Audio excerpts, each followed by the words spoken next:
La vidéo d'aujourd'hui est divisée en 3 jours, avec 3 couchers de soleil, dont celui du deuxième jour que vous ne voulez pas manquer. Et un orage canon le troisième jour, je le garde pour la fin. Si vous voulez sauter directement à un jour en particulier, regardez dans les chapitres en bas. Quant à moi, je vous retrouve à la fin du jour 1.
Quoi, vous pensez que les poils ça suffisait pour me protéger des moustiques? Chers amis de la nature et de la photo, j'ai des images à vous raconter. Aujourd'hui, il faisait un poil moins chaud, on n'a eu que 34 degrés à l'appartement, donc j'en ai profité pour prendre la voiture et venir au temple de Talmasa pour prendre une vue que j'ai déjà pris beaucoup de fois dans le passé, mais qui m'émerveille toujours. C'est la vue de ce temple devant la ville. Une autre raison pour laquelle je suis venu ici ce soir, c'est parce qu'il y a un espèce de cyclone qui est en dessous de la péninsule coréenne, qui envoie les vents vers le nord, et donc ça nous protège de pas mal de pollution. Donc ce soir, vraiment, c'est très clair. C'est très rare de voir Séoul comme ça. Donc je me suis dit, je vais venir vous prendre une photo pour vous montrer un peu comment Séoul peut être joli si vous avez de la chance.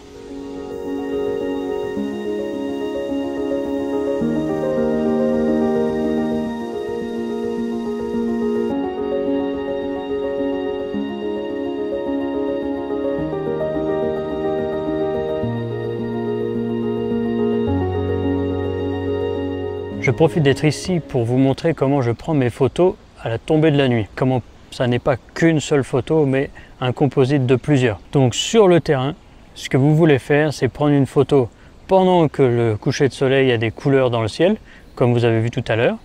Et là maintenant, je suis en train d'attendre que les lumières dans la ville s'allument. Laisse tomber le répulsif à moustiques, il n'a pas marché super bien. J'ai les chevilles qui grattent. Ouah, c'est horrible.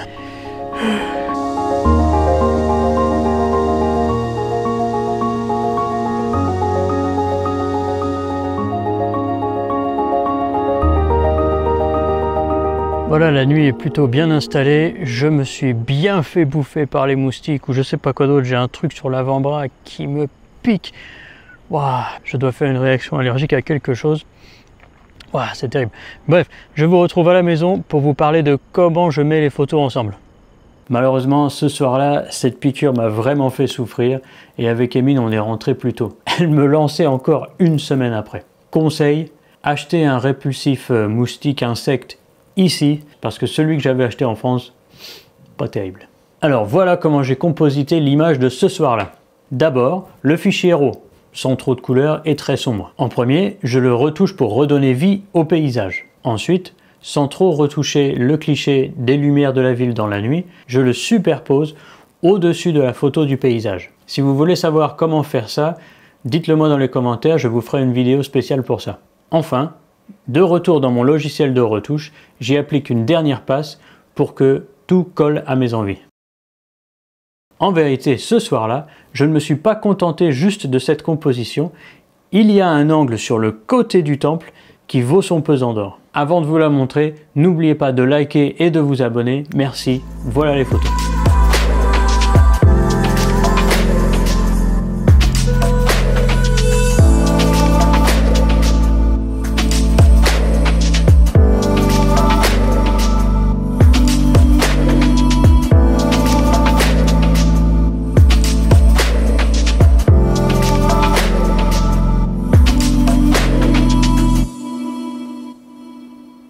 Le jour 2, le ciel était presque parfait. Je n'y ai fait aucune vidéo parce que ce jour-là j'étais assez fatigué, je n'y étais allé que pour la photographie et en vérité me concentrer sur la photo, ça m'a suffi amplement. Donc je n'ai pas grand chose à ajouter, croyez-moi, les deux images qui viennent parlent d'elles-mêmes.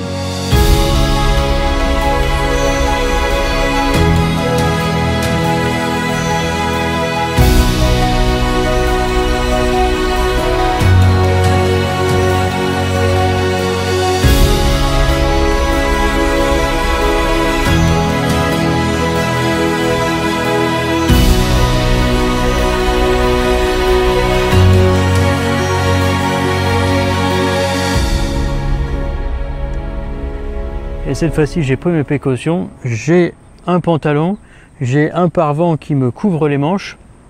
Donc les moustiques ne pourront pas m'atteindre ce soir. J'ai même mon beau chapeau, chapeau tout mou, là, tout moche.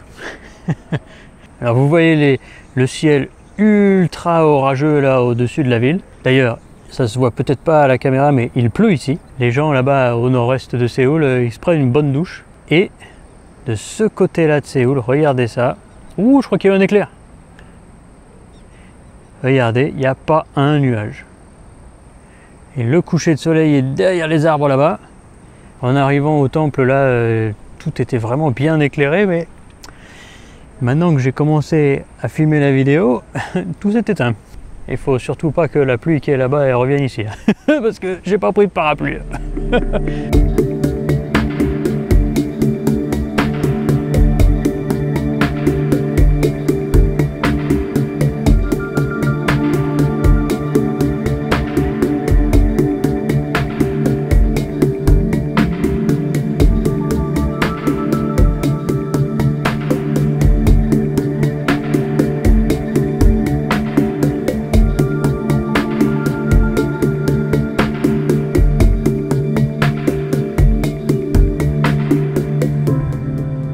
Bon, alors c'est pas super bon signe.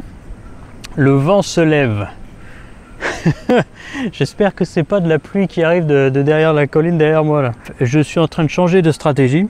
Comme les nuages devant moi sont un peu en train de disparaître et que je pense pas qu'ils vont s'allumer à fond du coup, je vais mettre mon ND1000 sur mon objectif et je vais essayer de faire un très long temps de pause pour avoir un gros mouvement dans les nuages. Ça peut ajouter pas mal de dynamisme, surtout à cette scène en bas qui est pas très dynamique. Ouh, du tonnerre. J'espère vraiment que ça se rapproche pas. Sinon je vais me prendre une saucée, j'ai pas de parapluie, j'ai rien. Bon, je m'y mets avant que ça tombe. Hein. Je prends une photo avant de mettre le filtre parce que le filtre va changer un peu les couleurs. Et j'aime bien ces couleurs-ci. Donc voilà. Ensuite je mets le filtre. Ouh là là, le vent. Et oui, et du coup le ciel s'est complètement vidé devant moi. Ça a un peu le goût de l'échec cette affaire. Maintenant il y a un gros trou dans les nuages juste devant moi. C'est vraiment pas... On a vraiment vu plus intéressant. Hein.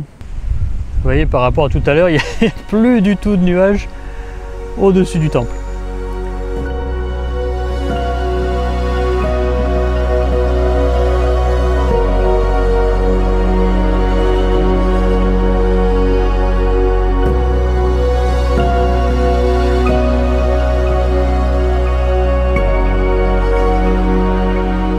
Une fois mon shoot terminé, je suis redescendu vers le temple et j'ai remarqué que dans les nuages de pluie que je vous ai montré tout à l'heure, se déroulait un festival d'éclairs.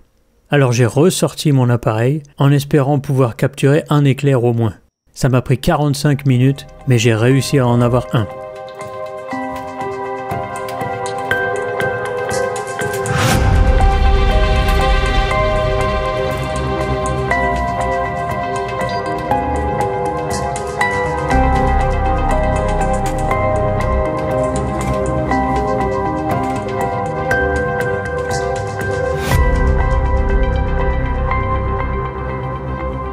Je ne me lasserai jamais de la vue depuis ce temple. Et en plus avec un éclair en cadeau, alors là... Je pense que cette vidéo peut servir comme conseil, le suivant. Revenez aux endroits que vous avez déjà photographiés. Les conditions sont forcément différentes, donc le rendu aussi. Et on n'est jamais à l'abri d'un petit cadeau de la nature. J'espère que ce voyage de 3 jours vous a plu. Si vous en avez tiré quelque chose, je vous invite à liker la vidéo, à vous abonner et à la partager. Tout ça fait vraiment une grosse différence pour les petites chaînes comme la mienne dans l'océan qu'est YouTube. Je vous dis au revoir pour cette semaine. Vous le savez, je compte sur vous pour faire grossir cette chaîne pour que j'ai encore beaucoup d'images à vous raconter.